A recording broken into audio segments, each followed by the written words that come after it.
नमस्कार। प्रधानमंत्री नरेंद्र मोदी ने दिल्ली विश्वविद्यालय के शताब्दी समारोह के समापन कार्यक्रम में हिस्सा लिया। इस दौरान उन्होंने नॉर्थ कैंपस में 3 नए भवनों का शिलान्यास भी किया। लोगों को संबोधित करते हुए पीएम मोदी ने कहा कि डीयू की 100 वर्ष की यात्रा में कई ऐतिहासिक पल रहे हैं। डीयू ने हर पल को जिया है और हर पल में जान भर दी है। दिल्ली यूनिवर्सिटी सिर्फ यूनिवर्सिटी नहीं, मूवमेंट है। डीयू ने अपने मूल्यों को जीवित रखा है। भारत दुनिया की टॉप 5 अर्थव्यवस्था में शामिल है। नई शिक्षा नीति से छात्रों को फायदा मिलेगा और इंडियन यूनिवर्सिटीज की ग्लोबल पहचान भी इन दिनों बढ़ी है। हमारे शिक्षण संस्थान की दुनिया में अब पहचान है। मुझे खुशी है कि आज जब दिल्ली यूनिवर्सिटी के 100 साल का सेलिब्रेशन हो रहा है तो इस फेस्टिव माहौल में मुझे भी आप सबके बीच आने का अवसर मिला है और यहां आना अपनों के बीच आने जैसा है। इस यूनिवर्सिटी ने हर मोमेंट को जिया है। इस यूनिवर्सिटी ने हर मोमेंट में जान भर दी है। डीयू ने 100 सालों में अगर अपने एहसासों को जिंदा रखा है तो अपने मूल्यों को भी जीवंत रखा है। कभी डीयू में केवल 3 कॉलेज थे, आज 90 से ज्यादा कॉलेज है। कभी भारत की इकोनॉमी फ्रेजाइल के लिस्ट में थी, खस्ता हाल थी। आज भारत दुनिया की टॉप 5 इकोनॉमीज में शामिल हो चुका है।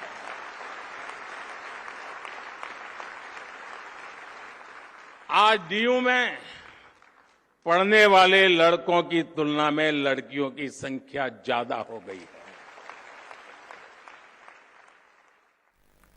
और आज दिल्ली विश्वविद्यालय के इस कार्यक्रम में शामिल होने के लिए प्रधानमंत्री नरेंद्र मोदी मेट्रो से पहुंचे। उन्होंने लोक कल्याण मार्ग से मेट्रो की सवारी शुरू की और विश्वविद्यालय पहुंचे। इस दौरान उन्होंने मेट्रो में छात्र छात्राओं से बात भी की। छात्रों ने भी प्रधानमंत्री से अपने अनुभव साझा किए।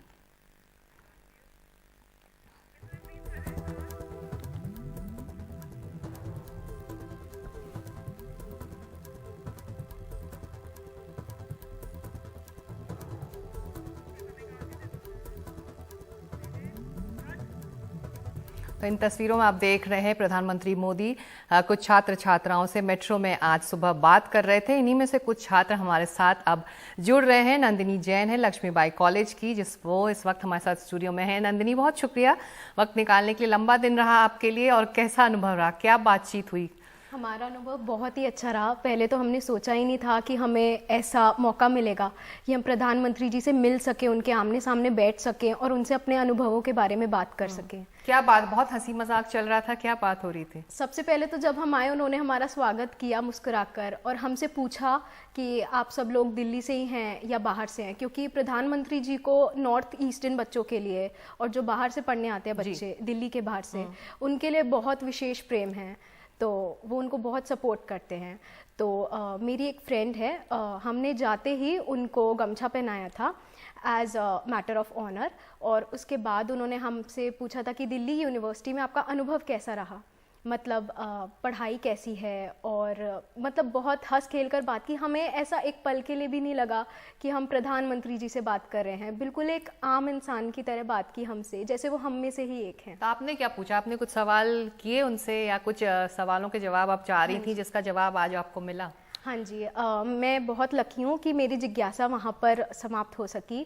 मैंने उनसे पूछा कि उनकी लाइफ फिलॉसफी में से जो उनकी जर्नी रही है अब तक, जो उन्होंने इतनी स्ट्रगल्स करी हैं, तो उसमें उनकी सबसे फेवरेट फिलॉसफी कौन सी है और उससे वो यूथ को क्या संदेश देना चाहते हैं, क्या लेसन देना चाहते हैं कि जिससे हम आगे बढ़ सकें। तो उसका उन्होंने बहुत सरल और बहुत ही प्यारा जवाब दिया कि तुम तो अभी बच्चे हो, इतना क्यों सोचते हो, मौज करो। और उन्होंने एक वाक्य बोला कि घी खाओ खुश रहो। मतलब उनके कहने का मतलब था स्ट्रेस मत लो, अभी बच्चे हो, अभी ज़िंदगी जियो अपनी, आगे बहुत कुछ है देखने के लिए।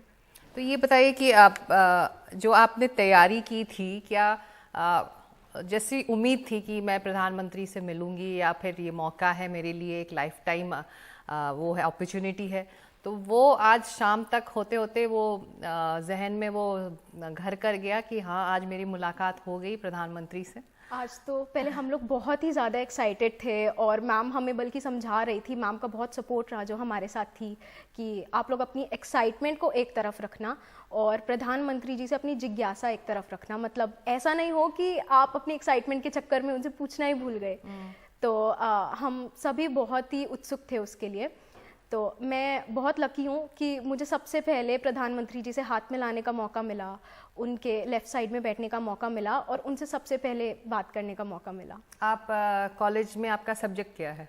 कॉलेज में मैं बीकॉम कर रही हूँ। अच्छा, तो आपने बीकॉम कर रही हैं, लेकिन आप फिलॉसफी से जुड़े आपने सवाल पूछे, लेकिन बीकॉम एक अच्छा अपॉर्चुनिटी है जो मार्केट्स हैं हमारे देश के, या फिर जिस तरह से मोदी जी के विजिट के बाद यूएस में के टाइप्स के साथ लग रहा है कि एक बड़ा बाजार खुल रहा है अपॉर्चुनिटी, तो आपको नहीं लगा कि आपके सब्जेक्ट से जुड़ी कुछ चीज़ें आप पूछ सकती हैं या अपने करियर अपॉर्चुनिटीज़, रोजगार, एम्प्लॉयमेंट को लेकर वो पूछना चाह रही थी?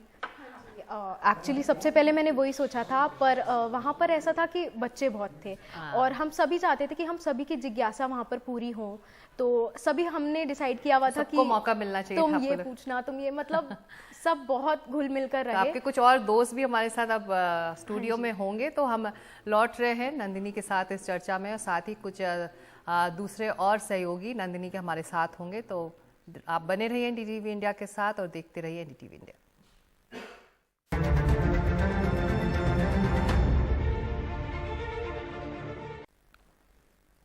प्रधानमंत्री नरेंद्र मोदी डीयू के शताब्दी समारोह के लिए आज छात्रों के बीच थे। कुछ छात्रों ने उनके साथ मेट्रो में यात्रा भी की। उनमें से कुछ छात्र इस वक्त हमारे साथ स्टूडियो में मौजूद हैं। नीलेश कुमार राय सत्यवती कॉलेज के हैं, इप्सिता अनन्या कश्यप लक्ष्मीबाई कॉलेज की, और नंदिनी जैन जिनको आप सुन रहे थे इस ब्रेक से पहले लक्ष्मीबाई कॉलेज की।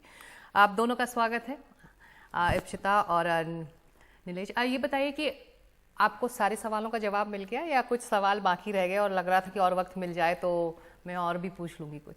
प्रधानमंत्री के साथ तो आपको जितना भी वक्त मिल जाए आपके सवाल कभी ख़त्म नहीं हो सकते, पर उन्होंने जितना भी हमारे सवालों के जवाब दिए हैं वो बड़े ही अच्छे थे। और आई एम फ्रॉम असम, तो मुझे ये भी मैं अपना सौभाग्य कहूँगी कि मुझे उनको गामूसा जो हम बोलते हैं असम में, तो गामूसा पहनाने का अवसर मिला, जिसके लिए मैं बहुत खुश हूँ। आपने क्या पूछा? मैंने वैसे मैंने कुछ पूछा नहीं, पर उन्होंने पूछा था कि आप लोगों ने कुछ सीखा है या किसी को कुछ सिखाया है क्या? तो मैंने बोला हाँ जी, हम दिल्ली आके मैंने दिल्ली वालों को एसएमएस सिखाई है। अरे वाह। आपने क्या पूछा या आपको कुछ सीख मिली? मैंने तो सबसे पहले सर से यही पूछा कि आप युवाओं के लिए प्रेरणा स्रोत के रूप में है, तो आजकल हम सभी जानते हैं सारे यूथ कितना मोटिवेटेड होते हैं हमारे प्रधानमंत्री जी से। तो मैंने उससे पूछा कि सर आप कोई एक टिप बताइए जो आप युवाओं को देना चाहेंगे। तो उन्होंने बोला कि इस स्थिति में जब अभी छात्र दिल्ली विश्वविद्यालय में हैं, जो पढ़ते हैं, अपनी तैयारियां भी करते हैं, साथ में एकेडमिक्स का भी प्रेशर होता है, कॉम्पिटिटिव एग्जाम्स का भी प्रेशर होता है, तो उन्होंने बोला कि पहले तो सबसे पहले गहरी नींद लो। तो बच्चे खुश हो गए, मोदी जी बोल रहे हैं सोने का बोल रहे हैं, फिर बोला ज़्यादा खुश मत हो, मैं ये नहीं कह रहा पूरा टाइम सोते ही रह जाओ, मतलब एक गहरी नींद लो और प्रॉपर 6 घंटे की नींद लो और योगा करो, जिससे कि मतलब अपने मेंटल जो संतुलन है, मानसिक संतुलन है वो बना रहे। और फिर इस बात पर उन्होंने बोला कि अपनी अच्छे से पढ़ाई करो। फिर दूसरी बात आ गई कि जॉब का कैसे, जॉब्स का क्या है।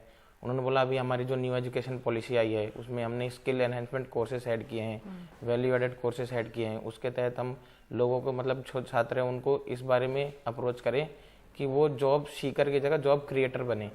और यूथ जब जॉब क्रिएटर बनेगा तो वो दूसरे यूथ्स के लिए और यहाँ की जनता के लिए कुछ आइडियाज आए। हाँ, बहुत आइडियाज है। इससे मैं मतलब ज़्यादा ही मोटिवेट किया उन्होंने कि जॉब क्रिएटर बनना अपने आप में बड़ी बात है कि बाकी लोगों को भी जॉब हम दें, ना कि जॉब सीकर बने।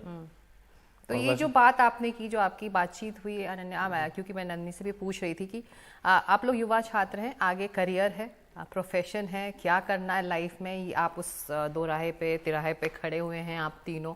तो एक तरह से आप लोग आश्वस्त हुए जो बात प्रधानमंत्री ने, जो नीलेश बोल रहे हैं, कही कि जॉब सीकर मत बनो, क्रिएटर बनो। आपको लगता है आसान है आगे का रास्ता इंडिया में? आगे का रास्ता इतना भी किसी के लिए आसान नहीं होता। अगर आप काम करोगे तो आसान बन जाएगा, आपको खुद आसान बनाना पड़ेगा, आपको खुद करना पड़ेगा उसके लिए। तो कोशिश ज़रूर करेंगे हम दोनों तरफ से कुछ करने के लिए। भविष्य को लेकर कोई चिंता है आप लोगों की, जो आप चाहते थे कि आप ये भी बात कह दें? सबसे पहले तो यही चिंता है कि फेलियर की, जो आजकल हर एक स्टूडेंट को है, कि कहीं अगर मैं ये नहीं कर पाया या ये नहीं कर पाई, जो हम अपनी ड्रीम लाइफ इमेजिन करते हैं कि मैं ऐसी जीना चाहती हूँ, तो अगर वैसी हम नहीं जी पाए तो हम क्या करेंगे, और उसी की वजह से स्ट्रेस होता है। तो वो हम बच्चों का सबसे बड़ा डर है, जो आज मोदी जी ने ख़त्म कर दिया। उन्होंने कहा कि लंबी सांस लो और आराम करो, जो होगा देखा जाएगा, अपनी मेहनत करो, लगन से करो और चिंता मत करो आगे की।